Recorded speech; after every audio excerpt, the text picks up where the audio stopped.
You know, staffing isn't the only resource stretched thin at our area hospitals. COVID-19 is a respiratory disease, which we know, which starts by attacking the lungs. So a person infected with the coronavirus, the main reason they would go to the hospital is because they can't breathe. There, they are hoping to find some relief and some air. Sadly, that sometimes means pumping oxygen into their lungs mechanically. But that oxygen, O2, which is all around us, is right now in high demand because of how many patients require it, as we heard last week from Dr. DeShock at Minidoka Memorial. The last 2 weeks, we've gone through like the same amount of oxygen that we would use in 6 months on a regular basis. I mean, it's just crazy. Like everything that we have is a resource and it's limited, and eventually it's going to run out. Well, to be clear, oxygen in liquid form like hospitals use is not running out. There isn't a shortage. Norco Medical supplies oxygen to customers and hospitals across 7 states. And we've spoken with them a couple of weeks ago about this oxygen supply thing and how much of it is being used right now. So much so, last month, they helped install a larger oxygen tank at Kootenai Health, the big hospital in Coeur d'Alene. Well, they're about to do similar upgrades at St. Luke's in Nampa. They're preparing to install a new improved system that would deliver the amount of oxygen needed at that hospital at this moment because of the increase in COVID-positive patients. They're also going to be installing a larger backup tank and a larger vaporizer. The vaporizer has kind of been a problem. That's the component that warms the liquid oxygen into a gas so it can be used. The vaporizer, well, it's had to work double overtime lately. And this has been a concern at several hospitals across Idaho, from the big ones to the smaller ones, because when there's no room at the bigger hospitals, well, the rural ones then have to stress their oxygen system to keep up with demand there, as you just heard. So it all trickles down, and it's meant delivery has also trickled a bit. To reiterate, the issue isn't in the supply of oxygen. It's getting that supply to a place where they are using more than they ever have. The challenge is keeping up with the demand of each of the tanks out there. And when you add up the main tank and a backup tank at, over 60 hospitals, you now have 100 tanks that are moving. So every vent that gets turned on, every bed that gets added, we watch those tanks deplete faster than what we're forecasting. So we're simply asking hospitals to conserve and be mindful of what they're using.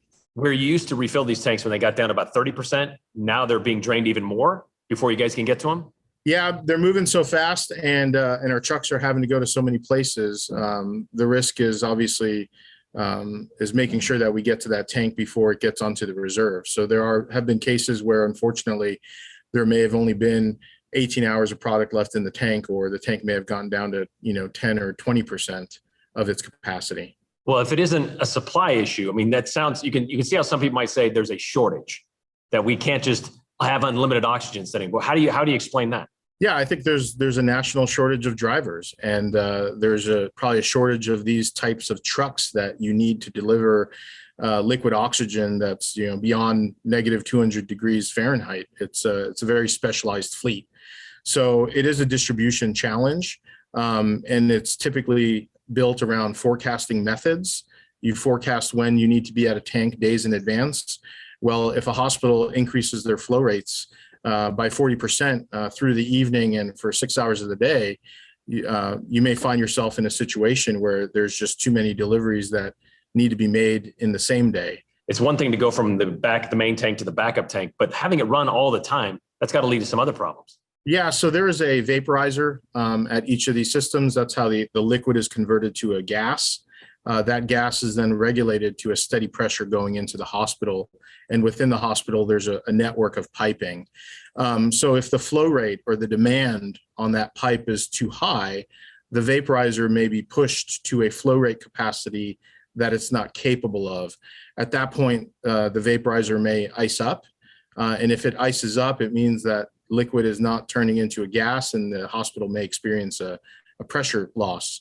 And there's really no scare here. There's plenty of alarms to indicate that that's happening. And in some cases, we're finding ourselves having to sprint and make emergency upgrades to provide hospitals with equipment to handle higher flows. Okay, because basically so much oxygen is flowing through the lines are freezing up. Yeah, and we need equipment to make sure that gas is provided at the quality that it needs to be. Is this something we should be concerned about?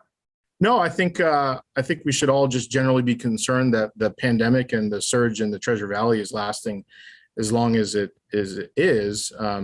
Norco is doing what we need to do, just like the hospitals are doing what they need to do. And supply is, I'd say, strong, but everything does have a limit. Now, the conservation that Elias was talking about, it's not saying that hospitals shouldn't use the oxygen when they need it, but it's kind of like, having the water running while you're brushing your teeth. Just turn it off when you're not using it. And this isn't a panic moment, Elias told us, just an explanation of another layer of issues that hospitals and their suppliers like Norco are dealing with during a COVID surge like this one. We're told they haven't had to limit or allocate deliveries with their other industries yet, but that possibility is on the table. It has meant Norco has had to work quickly, though. Elias told us a project like what they're doing in Nampa starting today would normally take 4 to 6 weeks to plan and to complete. They're doing this one with just 4 days' notice. Here's a few other numbers to illustrate this situation. St. Luke's downtown, big building, right? Lots of COVID patients. Elias told us they have an 11,000-gallon oxygen tank, 11,000 gallons of liquid oxygen there on the premises. It used to last them weeks. Norco is now delivering oxygen to St. Luke's downtown every 3 days.